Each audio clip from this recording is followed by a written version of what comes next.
네, 어제부터 6일 지방선거 공식 선거운동이 시작이 됐는데요. 그래서 오늘 좀 특별한 순서를 마련을 했습니다.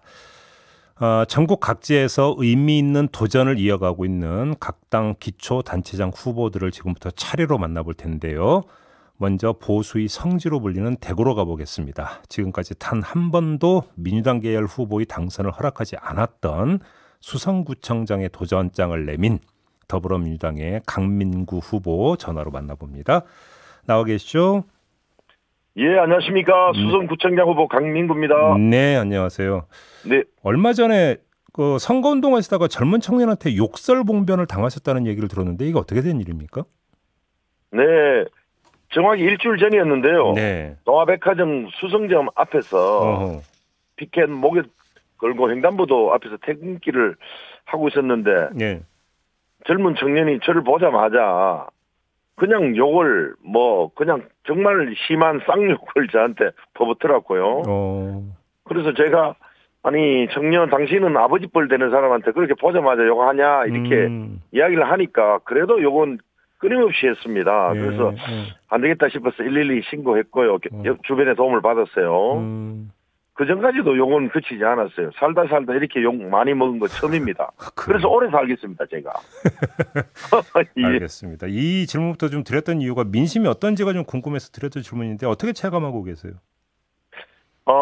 대구는 지난 대선 때 이재명 후보가 20.6%를 득표해서 네. 문재인 대통령이 당선될 때보다 0.1%가 낮습니다. 근데 2년 전에 총선에서는 한 28% 정도를 득표했거든요. 예. 제가 4월 1일부터 후보 등록하고 한 50일쯤 다녔는데요.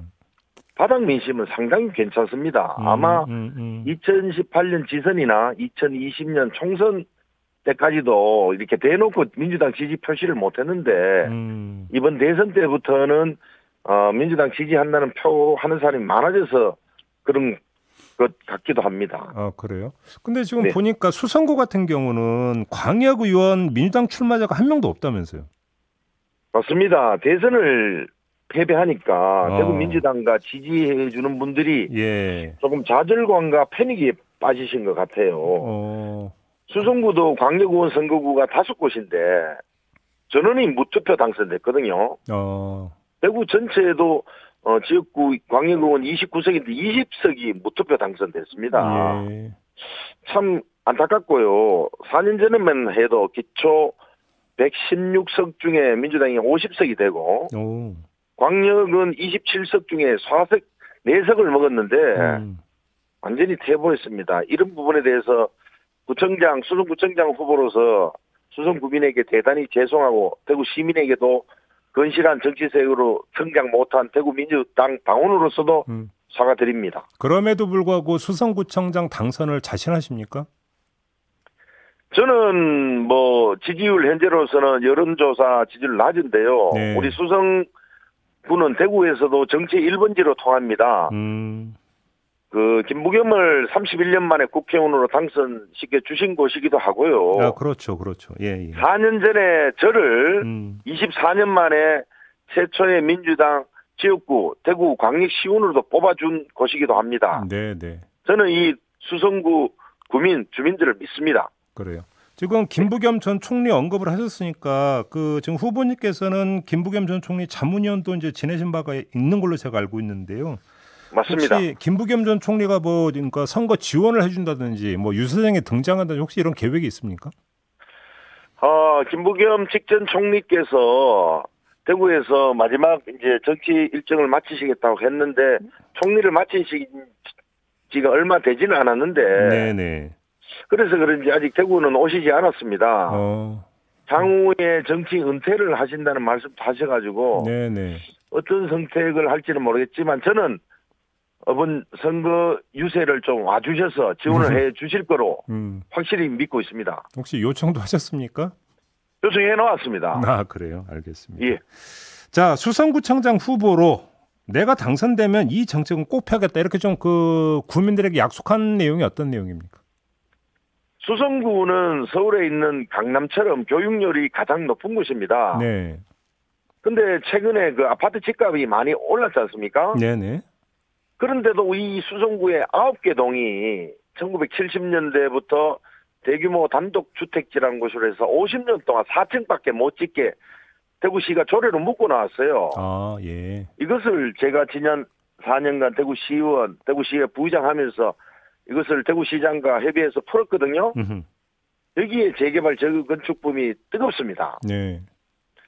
저는 또 그리고 이제 이 수성구가 미국의 보스턴처럼 만들겠다는 수성 미 보스턴처럼이라는 캐치프레이즈를 걸고 교육, 문화예술, 체육 중심 도시로 키우겠다는 그런 약속을 하고 있습니다. 예. 그게 이제 대표 공약이시군요, 그러면. 그렇습니다. 근데 지금 이제 대구시장 후보인 홍준표 후보 같은 경우가 이제 국회의원 지역구가 바로 수성 아니었습니까? 수성을로 제가 기억을 하는데. 맞습니다. 오히려 이것도 좀 그러니까 후보님 입장에서는 넘어야 되는 하나의 저게 뭐냐면 요인 아닐까요? 아, 홍준표 후보요. 별로 이제 평가기는 안 하고 싶은데 한번 가감없이 해보면요. 네. 이분 경남지사 하다가 이곳저곳 기웃거리다가 갈 곳이 없으니까 이 만만한 대구 그리고 수성 올라온 것이잖아요. 무소속으로 운 좋게 당선됐는데 제가 최근 2년간 대구시의회 부의장 했어요. 네. 코로나 때문에 행사는 많지는 않았지만 수성구하고 대구시 행사에 항상 참석을 했는데 제가 그분 얼굴을 뵌 적이 없습니다. 조금 심한 말로 코빼기를 뵌 적이 없다는 겁니다. 이분들은 또 이 동네에서는요. 2년 동안 국회의원 하시면서 공약한 거 있지 않습니까? 네. 하나도 해놓은 거 없습니다. 이거 저 말 아니에요. 동네 분들 이야기예요. 알겠습니다. 근데 대구시장 하겠다고 지금 이렇게 얘기하시고 캐치프레이즈도 체인지 대구 쓰고 있습니다. 알겠습니다. 10년 전에 진보 대구 시민단체가 썼는 거 그대로 쓰고 있습니다. 알겠습니다. 네네. 자, 후보님 이제 시간이 다 됐는데요. 짧게 마지막으로 이제 그 지역 유권자들에게 꼭 그러니까 그 전하고 싶은 말씀 있으면 어떤 걸까요?